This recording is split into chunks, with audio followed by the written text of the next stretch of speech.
हजार कोटी रुपये बाहेर निघतील आणि त्यामुळे हा निर्णय मी करतोय। प्रश्न क्रमांक 4। अध्यक्ष महोदय, मंत्री महोदयांच्या उत्तरामध्ये प्रश्न क्रमांक 4। अध्यक्ष महोदय, छापल्याप्रमाणे अध्यक्ष महोदय, मंत्री महोदयांच्या उत्तरामध्ये माननीय मंत्री महोदयांनी उत्तर वाचलंय असं मी गृहीत धरतो, पण जे काय उत्तर आहे अध्यक्ष महोदय त्याच्यामध्ये असं काही जमिनीवर घडलेलंच नाही असं माझं म्हणणं आहे। अध्यक्ष महोदय, उत्तरामध्ये असं लिहिलंय की डॉक्टर बाळासाहेब सावंत कोकण कृषी विद्यापीठ दापोली व कृषी विभागाने संयुक्त क्षेत्रीय पाहणी केली।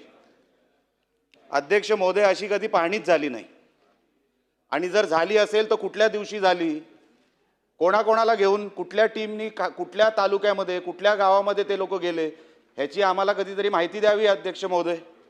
दुसरा विषय असा आहे की ही जी कृषी विद्यापीठ आहे अध्यक्ष महोदय, ही नेमकं काय संशोधन करते कोकणामध्ये आम्हाला काय कळायला मार्ग नाही। त्याचा फायदा आमच्या शेतकऱ्यांना किती होतो आम्हाला काय माहीत नाही। फंडिंगच्या नावाखाली आपण सातत्याने कृषी विद्यापीठाला पैसे देतो राज्य सरकार म्हणून, पण त्याचं रूपांतर शेतकऱ्यांच्या फायद्याचं किती होतं अजूनपर्यंत कळायला मार्ग नाही। दुसरा विषय असा आहे, एकतर आपण ही माहिती अशी चुकीची दिली आहे मंत्री महोदय। अवकाळी पाऊस आला कधी? फेब्रुवारीच्या अखेरीस। आपण कृषी अधिकाऱ्याला जे पत्र पाठवलं आयुक्तांकडे ते 27/3/2026 ला पाठवलं। त्याच्यानंतर परत एकदा एप्रिल महिन्यामध्ये आपण पाठवलं।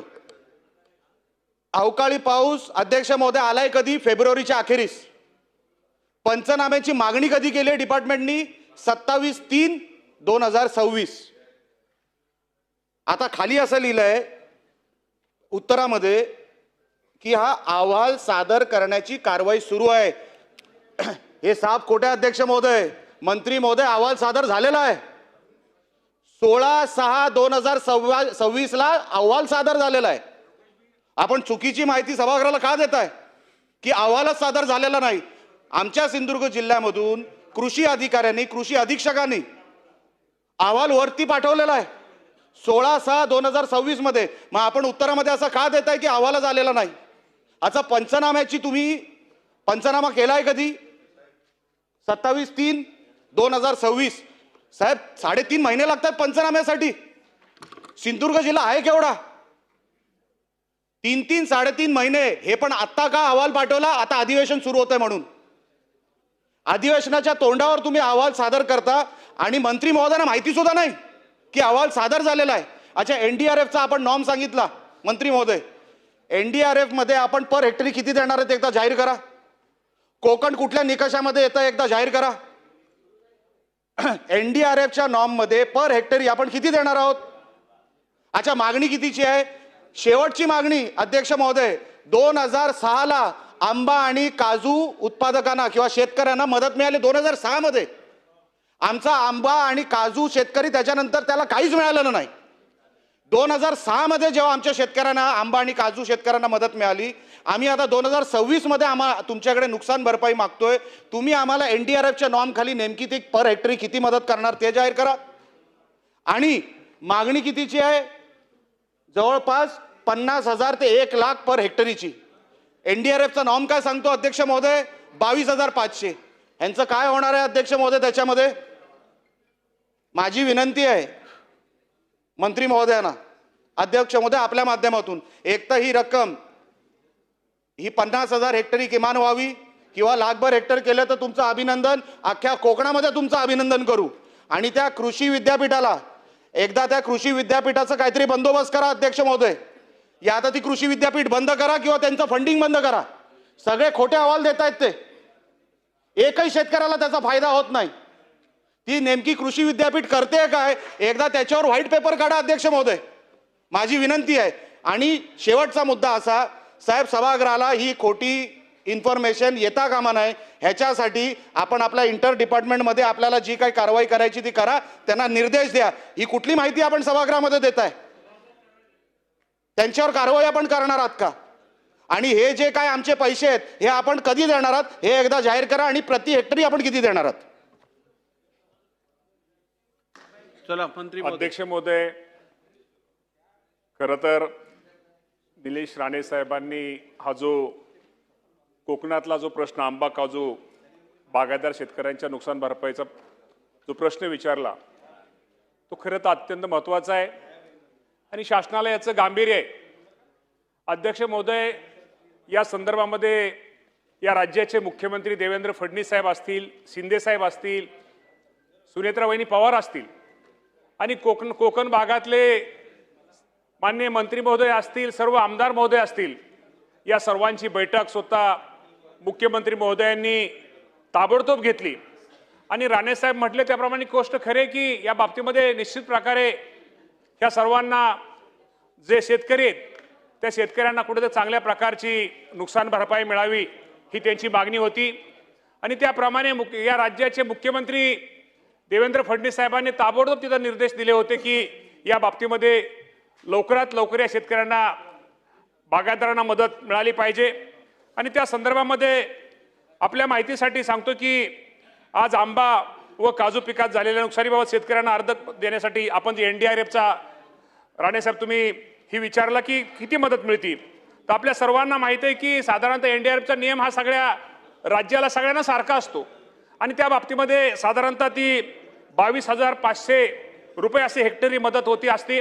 आणि संपूर्ण आपल्या कोकणाचा जर विचार केला, सगळ्या आपण जिल्ह्याचा जर विचार केला, त्यामध्ये साधारणतः 209 कोटी रुपयाची मदत ही NDRFच्या माध्यमातून लवकरात लवकर ही आपल्या शेतकऱ्यांना दिली जाईल.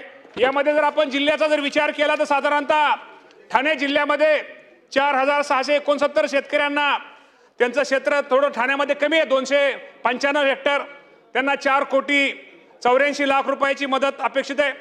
पालघरमध्ये 17,612 हेक्टर शेतकरी 17,612 शेतकरी आणि 2,868 हेक्टर, त्याची रक्कम 6,47,00,000 रुपये.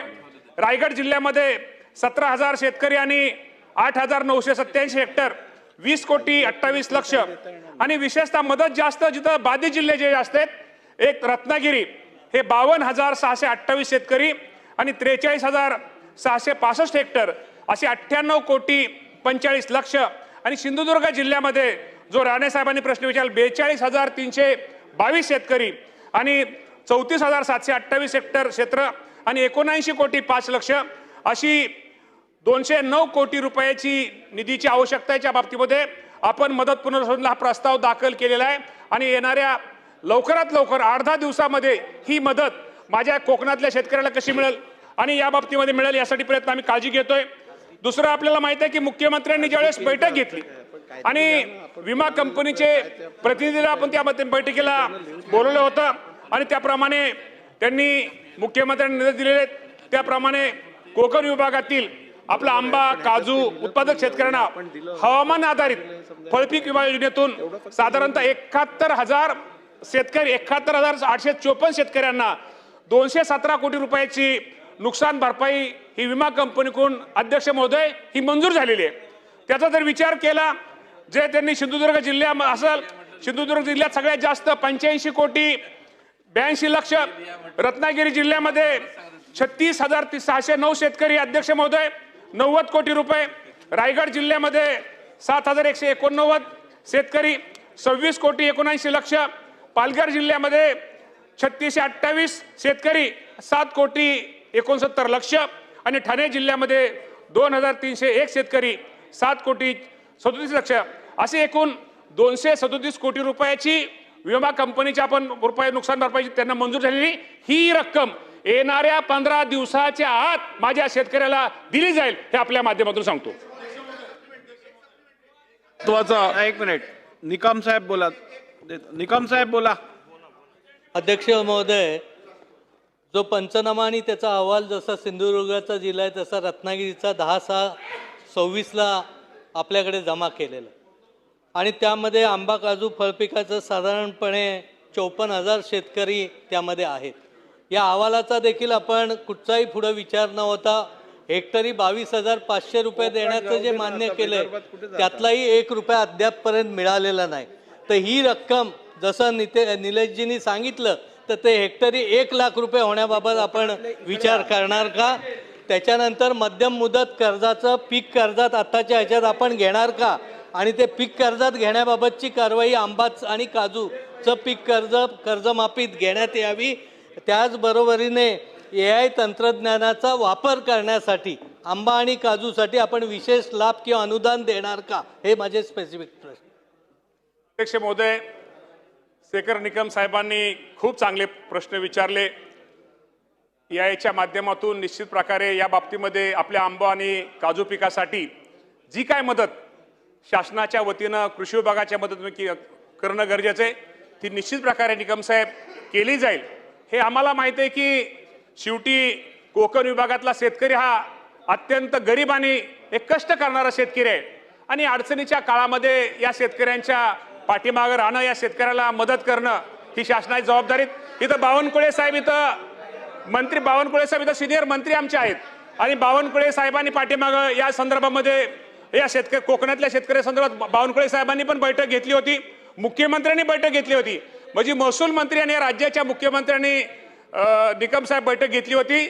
शासन या आपल्या बाबतीमध्ये सकारात्मक आहे. शेवटी NDRFचा नियम हा सगळ्याला सारखाच आहे, पण पीक विमा कंपनीच्या आपल्याला माहिती आहे की ह्या बाबतीमध्ये आपल्याला आपला आंबा काजू उत्पादक शेतकऱ्यांना हवामान आधारित जी पीक विमा योजना आहे यामध्ये साधारणतः 217 कोटी आणि तुम्ही ज्या रत्नागिरी जिल्ह्याचा तुम्ही विचारला त्यामध्ये रत्नागिरी जिल्ह्यामध्ये नुसत्या विमा कंपनीकडून आपल्याला 90 कोटी रुपयाची नुकसान भरपाई ही मंजूर केलेली आहे. आणि मी तुम्हाला सभागृह अध्यक्ष महोदय या सभागृहाला सांगतो, ह्या दोन्ही रकमा ही जी NDRFची रक्कम आहे शेवटी मदत पुरवठा आपण तो प्रस्ताव पाठवलेला आहे, तो लवकरात लवकर या अधिवेशनापूर्वीच ती रक्कम कशी मिळेल त्या ताबडतोब आपण GR काढू. ह्या बरोबर विमा कंपनी सुद्धा रक्कम 15 दिवसात कशी मिळेल, ह्या दोन्ही रकमा 15 दिवसाच्या आत माझ्या या कोकणातल्या शेतकऱ्यांना मिळतील ही काळजी हे शेतकरी घेत कृषी बघेल. मंत्री महोदय मला मंत्री महोदयांना हा प्रश्न विचारायचा आहे. मंत्री महोदय, आपण आता काय सांगितलं की आपण सिंधुदुर्ग जिल्ह्याला 209 कोटी रुपये देतोय, बरोबर आहे. 42,000 हेक्टरची जी काही नुकसान भरपाई डिवायडेड बाय 209 कोटी रुपये किती होतात बघा ना. NDRF मध्ये पण बसणार नाही ते. NDRF कुठला रेट देताय आपण आम्हाला बघा. तुम्ही NDRFचा 22,500 रेट आहे, तुम्ही 42,000 हेक्टर म्हणताय, डिवायडेड बाय 209 कोटी काढा किती होतात बघा. अहो काही चाललंय म्हणजे किती होतात सांगा ना मला. म्हणजे पर हेक्टरी NDRFचा नॉर्म काय सांगतो मंत्री महोदय, 22,500. आम्ही मागणी किती करतोय, लाखभर रुपये तुम्ही आम्हाला नुकसान भरपाई द्या आणि तुम्ही आम्हाला काय 200-300 रुपये देताय. काय साहेब कसला हिशोब आहे अध्यक्ष महोदय, कसला हिशोब आहे. नाही, एक मिनिट. काही आम्ही ऐकून घ्यायचं अध्यक्ष महोदय. बसून या बाबतीमध्ये ऐका ना, या बाबतीमध्ये महसूल मंत्री एक मिनिट नाही असं बरोबर नाही. एक मिनिट मंत्री महोदय, एक मिनिट. नाही हे एक मिनिट. सभागृहाने एकदा सदस्यांनी मंत्री महोदयांना प्रश्न विचारल्यानंतर उत्तर तरी ऐकून घ्या. बोला. मी मागाशी सांगितलं की कोकणातला शेतकरी हा चिवट आणि अत्यंत गरीब आणि कष्ट करणारा आहे.